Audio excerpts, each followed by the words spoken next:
দিল্লী ব্লাষ্টৰ পিছত আপোনালোকে এটা কথা বুজি পাইছে যে শিক্ষিত হ'লে সন্ত্ৰাসবাদী নহ'ব তেনেকুৱা কোনো কথা নাই।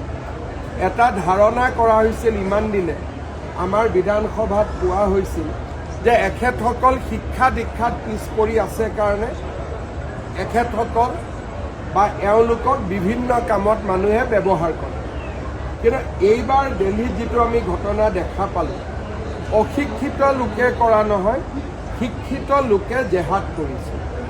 আৰু শিক্ষিত লোকে জেহাদ কৰাৰ পিছত তাক গৰিহণা দিয়াৰ পৰিৱৰ্তে অসমৰ এচাম লোকে ফেচবুকত স্মাইলি, থামছ আপ, ভাল হৈছে, বিভিন্ন ধৰণৰ মতামত দি আমাৰ ইয়াৰ পৰিৱেশটো বিভিন্ন ধৰণে অৱনতি কৰিবৰ বাবে চেষ্টা কৰিছে।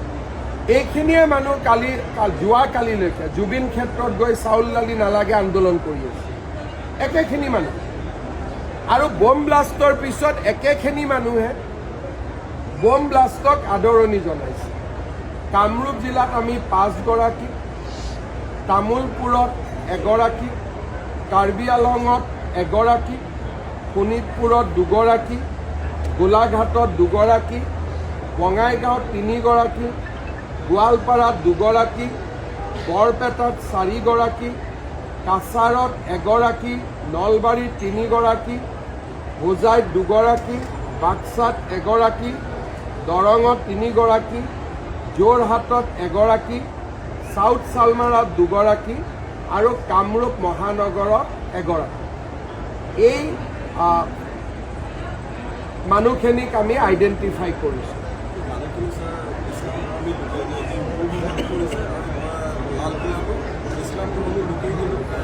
মই এইটোকে কৈছোঁ, তেওঁলোকে লালকিল্লাতো বম ব্লাষ্ট কৰিছে, পেহেলগামতো মানুহক মাৰিছে, আৰু জুবিন ক্ষেত্ৰতো তেওঁলোকে চাউল দালি নালাগে বুলি কৈ আছে। মানুহবোৰ একেবোৰে য'ত যেনেকৈ পায় তেনেকৈ আমাৰ জাতিটোক খণ্ড বিখণ্ড কৰাৰ কাৰণে প্ৰচেষ্টা কৰি আছে। বমেৰে নোৱাৰিলে গুলীৰে, ক'ৰবাত গুলীৰে নোৱাৰিলে মাটিৰে, ক'ৰবাত মাটিৰে নোৱাৰিলে জুবিন ক্ষেত্ৰত গৈ চাউল দালি নালাগে বুলি আন্দোলন কৰে। এখেতসকলে এই গোটেই পৰিৱেশবিলাক ৰচনা কৰি থাকে। যোৱাকালি মই এটা কথা কৈছোঁ, আপোনালোকৰ বহুতে ফ'ল' কৰিব পাৰিছেনে নাই। যেতিয়া জুবিন গাৰ্গৰ মৃত্যু হ'ল, দুৰ্গা পূজা আহিলে, দুৰ্গা পূজাৰ সন্মুখত প্ৰতিটো হিন্দু পৰিয়াল জুবিনৰ ফটো লগাই শ্ৰদ্ধাঞ্জলি দিছে। ৰাস আহিলে, ৰাসতো একে, লক্ষী পূজা আহিলে, লক্ষী পূজাতো একে। কিন্তু তেওঁলোকৰ ইস্তেমাবিলাক হৈ আছে, তাক তেওঁলোকে ধৰ্মসভা বুলি কয়। এখনো ইস্তেমা ধৰ্মসভাততো আমি জুবিন গাৰ্গৰ ফটো দেখা নাই। তাৰমানে অসমীয়া মানুহে এটা কথা বুজি পাব লাগিব যে সন্দেহযুক্ত মানুহে জুবিনক জীয়াই নাৰাখে, জুবিনক অসমীয়াইহে জীয়াই ৰাখিব লাগিব। চাউল দালি নালাগে বুলি কোৱা মানুহে জুবিনক জীয়াই নাৰাখে।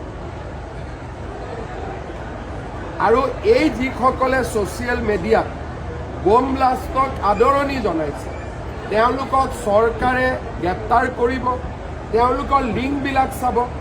কাৰোবাৰ যদি লিংক বাংলাদেশৰ লগত পাওঁ বা অসমৰ বাহিৰৰ কোনোবা এনেকুৱা ধৰণৰ ব্যক্তিৰ লগত পাওঁ, তেতিয়াহ'লেতো আমি আৰু টাফ একশ্যন ল'ম।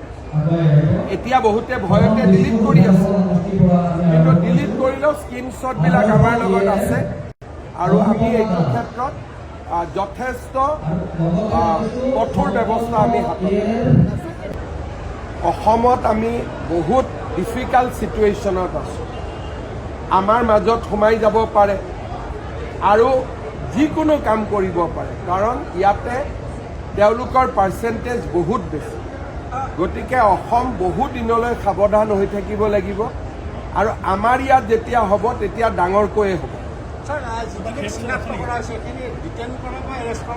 এৰেষ্ট কৰিবৰ কাৰণে মই ইনষ্ট্ৰাকশ্যন দিছোঁ যে যাক যাক এনেকুৱা ধৰণে সন্ত্ৰাসবাদীক সমৰ্থন কৰিছে তেওঁলোকক মই গ্ৰেপ্তাৰ কৰিবৰ কাৰণে নিৰ্দেশ দিছোঁ। তাৰ মাজত যদি কোনোবা নাবালক আছে বা কোনোবাই নাজানি কৰিছিলে তেনেকুৱাও থাকে মানুহ বা কোনোবাই কাৰোবাৰ মোবাইলটো লৈ বেলেগ এজনে নিজৰ মোবাইলৰ পৰা কৰোৱাই দিয়ে গতিকে ধৰক মোৰ মোবাইল আছে মোৰ মোবাইলটো লৈ কোনোবাই কৰি দিলে গতিকে আমি কোনোবাজনক ধৰিব লাগিব সেইকাৰণে আমি নিৰ্দোষীক নধৰোঁ দোষীক আমি ধৰিমো শাস্তি